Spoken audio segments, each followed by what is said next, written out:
বন্ধুরা ভালো আছেন? আমি আজকে কার্ড, এই যে দই আছে না, কারি করব এই বড়া দিয়ে।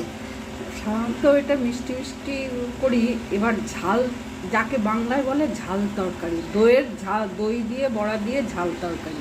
তার জন্যে এই দইটা ফেটিয়ে নেবো। বড়া তো ডালের বড়া, আমি আগে থেকে ভাজা ছিল আমার আগে এয়ারটাইট বক্সে ফ্রিজে, সকালবেলা উঠেই বের করে দিয়েছি নর্মাল টেম্পারেচার আনার জন্য।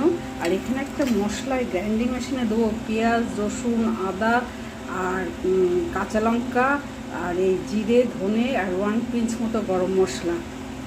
এতে নকুলদানায় মিষ্টি দেওয়া আছে, আর এই কাসুন্দি করেছিলাম শিশিতে, গায়ে লেগে আছে, এই কাসুন্দিগুলো জল দিয়েছি, এইটা পেস্ট করব। তেলে জিরে ফোড়ন দিয়েছি, এবার এই তেজপাতা আর গোটা গরম মশলা, দারচিনি, লবঙ্গ, এলাচ একটু থেতো করে নিই।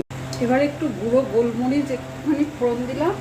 আর এই মশলাটা যে করেছিলাম কাসুন্দি দিয়ে পেঁয়াজ, রসুন, আদা, লঙ্কা, জিরে, ধনে, 1 পিস গরম মশলা এসব দিয়ে এটা দিয়ে দিই। এই যে হলুদ আর কাশ্মীরি লঙ্কা। এবার মশলাটা কষা হয়ে গেছে, কি তেল ছেড়ে দিয়েছে, কিন্তু আমি গ্যাসটাকে অফ করে রেখেছি যেহেতু দইটা দেবো।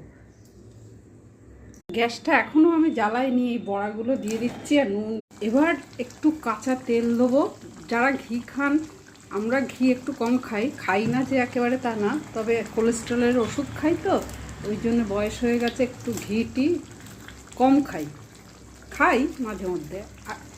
আর একটু গরম মশলা দিলাম আর টক ঝাল মিষ্টি।